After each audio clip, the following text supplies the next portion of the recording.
Voilà, c'était les questions au Parlement consacrées évidemment au conflit israélo-palestinien. Pour en parler, pour débriefer tout ça avec nous, Olivier Ravanello en plateau qui m'a rejoint. Bonjour Olivier. On n'avait pas encore entendu la position de la France. La France vient de le dire par l'intermédiaire de son ministre des Affaires étrangères, Laurent Fabius. Elle soutient évidemment un cessez-le-feu, une trêve durable.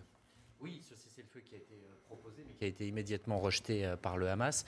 Cette proposition égyptienne dans laquelle il y a un cessez-le-feu et en échange de quoi on ouvrirait des négociations, notamment sur la levée du blocus autour de la bande de Gaza. Ce cessez-le-feu est mort-né, il n'a pas tenu 6 heures, mais pourtant c'est la seule initiative qu'il y avait. Et Laurent Fabius a rappelé qu'il fallait essayer, malgré tout, de poursuivre dans cette voie parce qu'il n'y en a pas d'autre et que les raids menés par Israël pour faire face aux tirs de roquettes ont déjà fait énormément de victimes du côté palestinien, pour l'essentiel des civils, et que 800 roquettes ont été tirées sur le territoire israélien durant la semaine.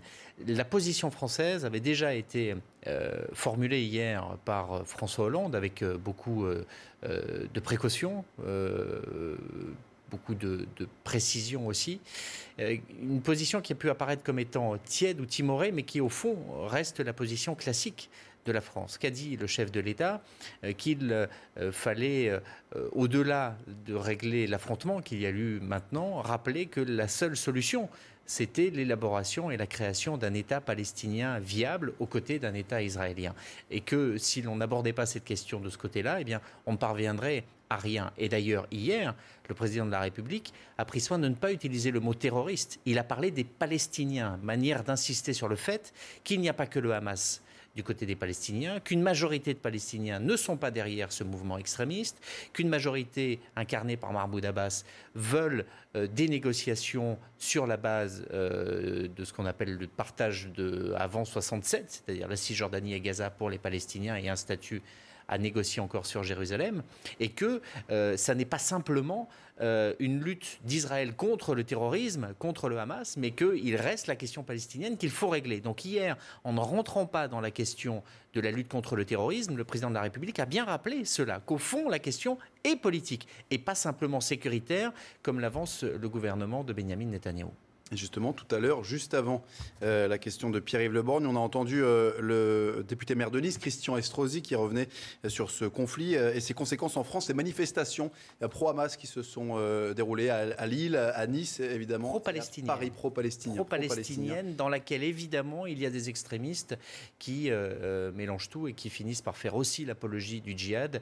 Et demandent la fermeté du gouvernement. Exactement. Difficile de maintenir ce cap, mais c'est le seul, et c'est la tradition française, et c'est l'honneur de la France, de rappeler que la France est une république et qu'à l'intérieur de cette république, on ne prend pas la défense de telle ou telle communauté contre une autre, on prend la défense de valeurs qui sont simples et qui sont partagées par tous, qui sont celles de la cohérence, de la coexistence pacifique et de la tolérance. Évidemment, l'a rappelé Manuel Valls, qu'il n'est pas question que l'on puisse tolérer le moindre geste de brutalité envers une communauté et envers une synagogue. Pas plus que l'on peut tolérer non plus ou du moins qu'on laisse aussi s'exprimer ceux qui sont pour la défense d'une cause palestinienne. Mais c'est une crête qui est assez étroite parce qu'il y a une difficulté.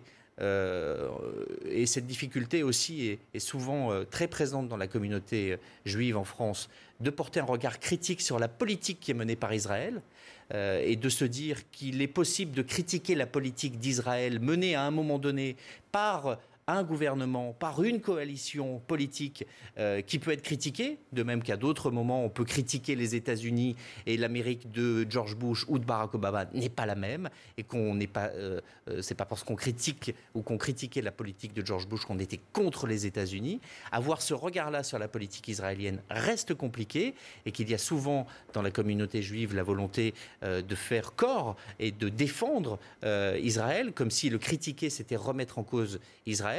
Et de même de l'autre côté, sur ceux qui défendent les droits des Palestiniens à avoir un État, et évidemment qu'ils ont ce droit-là, il y a ce mélange nauséabond permanent d'une critique du sionisme qui très vite devient le paravent à un antisémitisme qui se cache de moins en moins. Et dans ces manifestations, on a sans doute entendu beaucoup de choses qu'on entendait aussi dans les discours et dans les meetings de Dieudonné. Donc, de part et d'autre, maintenir cette crête républicaine et ce principe républicain était évidemment extrêmement compliqué. Et on rappellera aussi, pour éviter des amalgames avec Mohamed Merah, etc., que les affrontements autour du conflit israélo-palestinien avaient lieu aussi dans les années 70 et qu'il n'y avait pas du tout de motivation ou de revendication musulmane là-dedans. Vous étiez face à une extrême gauche qui s'opposait à des manifestants radicaux qui soutenaient l'État d'Israël, que ça donnait lieu aussi à des affrontements d'une violence et d'une brutalité extrême, et que l'islam n'avait rien à voir là-dedans à l'époque.